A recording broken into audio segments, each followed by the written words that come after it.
Oi, eu sou a Ana Shermack, do canal Pausa para um Café, e no vídeo de hoje nós temos a review da One Shot A Assombração de O Chamado de Cthulhu, que tem aqui nesse livro da edição rápida, né, do jogo rápido.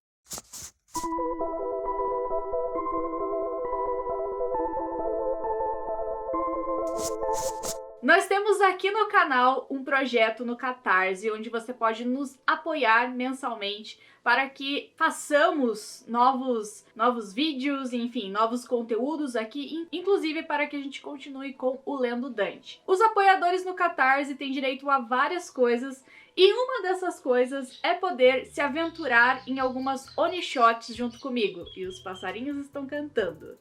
Enfim, a Onishot do mês de fevereiro foi a Assombração, que tem aqui nesse jogo rápido, que é O Chamado do Cthulhu.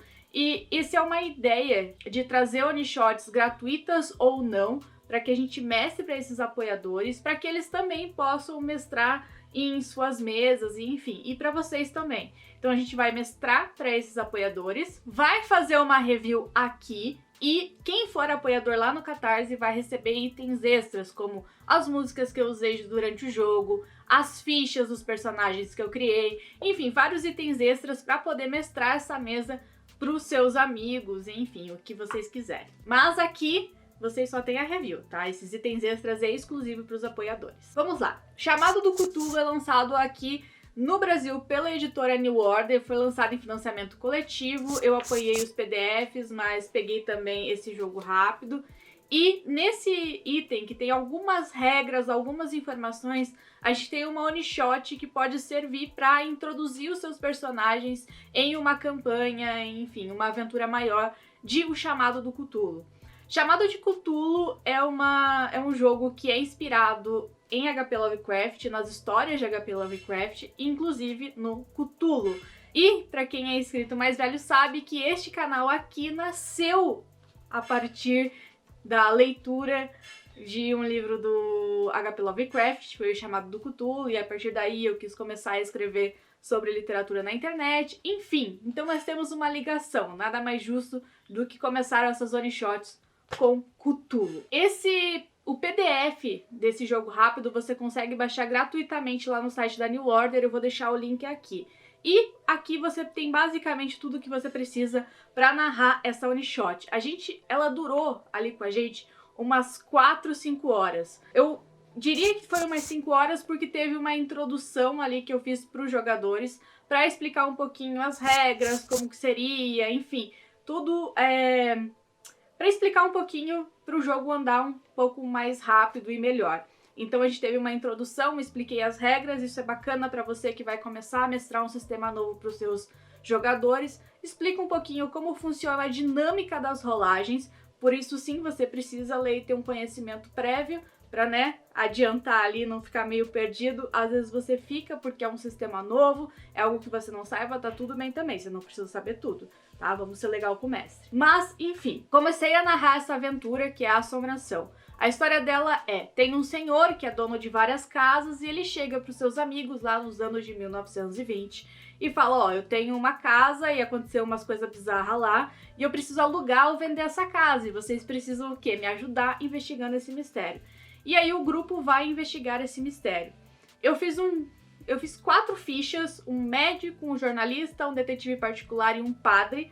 E aí a gente teve 3 jogadores, a gente sorteou e o padre ficou de fora, não teve padre. Mas eu acho que essa composição de jogadores é muito interessante para essa aventura. Por quê? A gente vai ter alguns lugares que esses investigadores podem ir, tipo sanatório, então é legal ter um médico, uma igreja, então é legal ter um padre, porque os conhecimentos que esses jogadores têm vão ajudar durante a aventura. Mas basicamente você tem uma casa mal assombrada e antes de ir para essa casa mal assombrada, os jogadores precisam investigar um pouco mais, ou eles podem ir direto para casa também, não recomendo, mas eles podem ir direto para casa, não tem problema nenhum. Inclusive a aventura pode até ficar bem mais curta se eles forem direto para casa, mas eles não vão entender muita coisa. Por isso que quando o senhor, né, o dono dessa casa, vai pedir para os investigadores que eles, enfim, interajam um pouco mais, conheçam um pouco mais, eu acho bacana você dar um pouco mais de informação do que a aventura te pede, porque pode ser que os jogadores queiram ir direto para casa, e se eles forem direto para casa, eles não vão ter tanta informação. Então, talvez você tenha que ter um jogo de cintura ali pra, enfim, talvez iniciar de outra forma. Você pode, em vez do cara ter, enfim, ido encontrar eles ali, você pode pedir para que ele... Você pode enviar, por exemplo, uma carta com alguns recortes de jornal já, ou os investigadores podem saber dos acontecimentos dessa casa, e a luz tá muito forte, deixa eu regular. Podem saber dos acontecimentos dessa casa e investigar por conta própria, enfim, tem várias opções. Com o decorrer da aventura, existem algumas coisas que eu notei que eu trabalharia um pouquinho melhor. Uma delas é os personagens que estão no sanatório. Tem um personagem que ele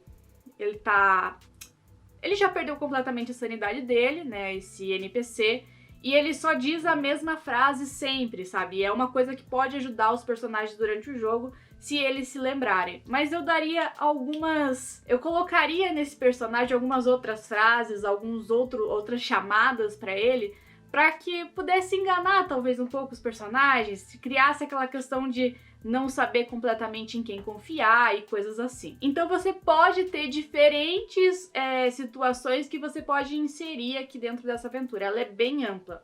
Uma coisa que eu gostei bastante foi que, além de ter a aventura, todos os itens bonitinho, depois você tem tipo uma narrativa da aventura mesmo, como se fosse tipo o que duas pessoas já jogaram e como que foi que decorreu essa aventura. Isso ajuda muito o mestre a meio que supor o que poderia acontecer durante a aventura e o que os seus personagens podem fazer. Uma coisa que eu recomendo é trabalhar muito bem a ambientação dentro da casa. Algumas coisas eu falhei durante a minha mestragem e talvez eu não tenha dado tanto o clima de terror que eu gostaria para essa aventura. Porque teve, sim, vários alívios cômicos durante a aventura, os jogadores eram engraçados, então não tinha como não ter. Mas eu acho que faltou um pouco mais da noção de que aquilo tava muito horrível. Talvez pros personagens não, mas pra mim eu senti que faltou, sabe? Eu senti que eu fui um pouco falha nisso. E tá tudo bem, a gente vai melhorando com o tempo.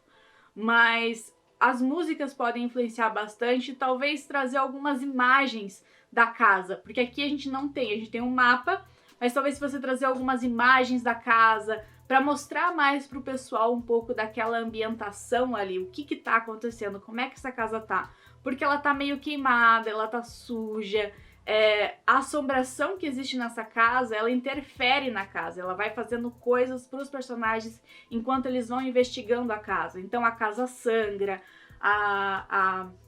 eles são atacados por uma cama que tenta jogar eles do segundo andar. Então tem muita coisa que uma ambientação melhor, assim, um visual melhor, ou se você souber descrever muito bem, pode incrementar melhor nessa aventura, sabe? Você pode fazer suas próprias descrições, esquecer um pouco das que tem aqui dentro da aventura e deixar esse ambiente ainda mais terrível e horror a la Lovecraft. Uma coisa que eu adicionei na aventura e não tinha era um quadro. E isso foi muito legal porque os personagens ficaram loucos com esse quadro. Eles ficaram, assim, os jogadores grudaram, esse quadro era o X da questão pra eles. E esse quadro não existe na aventura. Mas eu achei interessante porque era um item a mais ali. Porque, como eu digo, não tem tanta descrição do que tem no lugar. Então tem um quarto que não é nem o das crianças, nem o do casal, que eu coloquei um quadro ali. Falei que era um cara e tal. E eles se encasquetaram com esse quadro. Porque quando eles começam a pesquisar, a casa realmente vai dando sinais de que tem algo errado ali. E aí, quando eles tiraram o quadro, eu falei que a casa começava a sangrar. Aí, pronto. Aí foi o ponto pra eles. Então, é legal adicionar essas coisas a mais no visual do jogo pra deixar o pessoal mais intrigado com o que tá acontecendo, por que esse cara tá ali. E o legal dessa aventura é que ela realmente é boa pra inserir os jogadores. Porque não necessariamente a galera vai morrer ou ficar louca aqui. Ninguém ficou louco e ninguém morreu na minha one shot. Então eu acho isso legal, porque as jogadas de sanidade não são tantas e são relativamente baixas. Então a quantidade de sucesso favorece os personagens e contribui para que eles não percam a sanidade. E o que eles perdem de sanidade faz com que eles conheçam um pouco mais de mitos de Cthulhu, que pode ajudar eles em aventuras futuras. Então ela é uma boa aventura de introdução. Bem, dito isso, vou deixar aqui os links para vocês conhecerem um pouquinho mais de O Chamado de Cthulhu e dessa aventura A Assombração. E caso vocês queiram que eu mestre outras aventuras ou faça reviews de one-shots por aqui de Chamado de Cthulhu ou de outros sistemas, comenta aqui embaixo, deixa nos comentários que eu vou adorar saber. E claro, antes da gente dizer tchau, eu queria agradecer a todos os nossos apoiadores no Catarse, o nome deles estão aparecendo por aqui, porque graças a eles nós fazemos tudo isso acontecer e temos esses vídeos extras aqui no canal. Então muito obrigado pelo seu apoio no Catarse, e se você quer se tornar um apoiador e jogar com a gente, o link tá aqui no box de descrição, vai ser muito legal ter você com a gente. Então, um beijo grande e até a próxima. Tchau!